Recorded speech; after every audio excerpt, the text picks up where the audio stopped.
तो guys last part के and में हमने देखा था कि मुर्गे और डीमन की फाइट स्टार्ट हो चुकी होती है और नेक्स्ट चैप्टर का नाम होता है डेथ फ्रॉम बर्ड।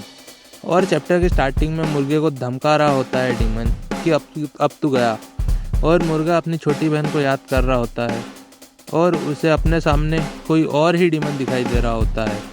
और फिर अगले पैनल में कोई डीमन इसकी छोटी बहन को खा जाता है और मुर्गा अपनी छोटी बहन सारा को उस टाइम नहीं बचा पाता और फिर वो ये याद करके और गुस्से में आ जाता है। फिर वो डीमन मुर्गे के ऊपर अटैक करना स्टार्ट कर देता है, पर मुर्गा उसके अटैक को ईजिली डॉज कर लेता है और घर की छत पर चढ़ जाता है। ये डीमन घरों की छत को भी तोड़ने लगता है, पर मुर्गा उससे भी बचकर नीचे रोड पर आ जाता है। उसके बाद ये इसके पैरों में ये जो भी है इसके नीचे तेज़ दौड़ने लगता है और इसे कंफ्यूज करने लगता है। ये देखकर अंकल और बच्चे भी शॉक हो जाते हैं। फिर मुर्गा एकदम से ये डीमन के सर के ऊपर चढ़ जाता है और इसके सर पर भागने लगता है। ये मुर्गे को मारने की कोशिश करता है, पर मुर्गे की जगह खुद को ही मारने लगता है।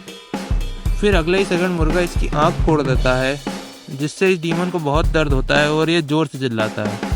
फिर मुर्गा रोड पर स्टैंस लेके बोलता है फाइनल अटैक।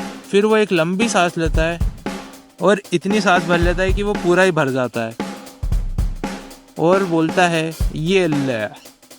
वो इतनी ज़ोर से कुकड़ुक्कू बोलता है कि उसकी आवाज़ से डीमन के कानों में दर्द होने लगता है और अंकल और बच्चों के कानों में भी दर्द होने लगता है।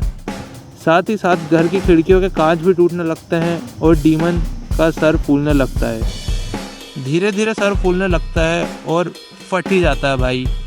ये सब देखकर अंकल और बच्चे सब शॉक हो जाते हैं। फिर ये बच्चा बोलता है कि क्या हुआ अभी अभी। अंकल शॉक में होते हैं और बोलते हैं कि क्या वो रेजोनेंस था। बच्चा पूछता है रेजोनेंस मतलब? अंकल बोलते हैं क्या तुमने टीवी पर नहीं देखा? फिर अंकल बताते हैं कि लोग बस अपनी आवाज़ से ही कांच के ग्लास तक तोड़ देते हैं। अंकल बताते हैं कि रेजोनेंस तब होता है जब किसी की वॉइस की फ्रीक्वेंसी जब किसी ऑब्जेक्ट की वेवलेंथ जितनी हो जाती है। ये सब थोड़ी फिजिक्स की टर्म है, इतना कुछ खास नहीं है अपने लिए।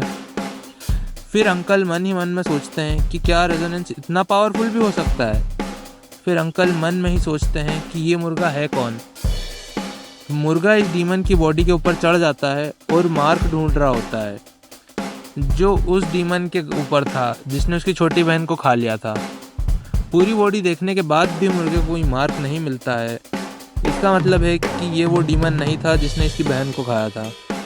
फिर ये बच्चा बोलता है कि तुम्हारे आंगन का तो पूरा कबाड़ा ही कर दिया।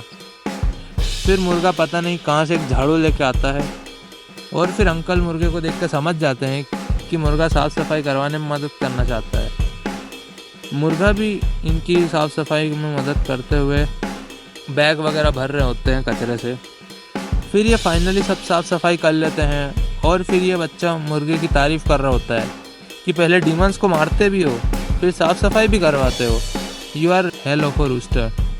फिर पीछे देखते हैं तब मुर्गा गायब हो जाता है। फिर अंकल मन में बोलते हैं मिस्टर क्लकर्स।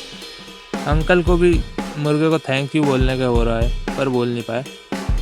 और फिर इसके बाद हमें मुर्गे को दिखाया जाता है जो कि गाना गाते हुए जा रहा होता है और बोलता है कि अंकल शायद मैंने दावत के पैसे दे दिए।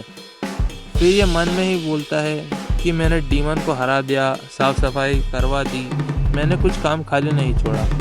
अपना तो ऐसा ही रोल है। मतलब भाई ये खुद की ही तारीफ़ कर रहा होता है। फिर ये मुर्गा वहीं पर आ जाता है जहाँ पर इसने मुर्गी को छोड़ दिया था और फिर ये बोलता है कि लड़की को आंसुओं में छोड़ना अच्छी बात नहीं होती है। फिर ये बोलता है कि ये अच्छा नहीं लग रहा है। फिर भाई मेरे को लग रहा है भाई इसका कटने वाला है। और भाई ये जो देखकर बोल रहा होता है कि ये अच्छा लुक नहीं है, वो ये होता है भाई। ये देखकर ये चुपचाप वहाँ से निकल जाता है और बोलता है नई जगह मेरी इंतज़ार कर रही है। भाई ये देखकर तो भाई ये डिप्रेशन में ही चला गया होगा कि ये क्या देख लिया। जो कल तक मेरे लिए रो रही थी, अगले दिन उसके साथ, मतलब भाई इसका तो गंदा वाला कट गया। And anyways guys, see you in the next video. Thank you for watching.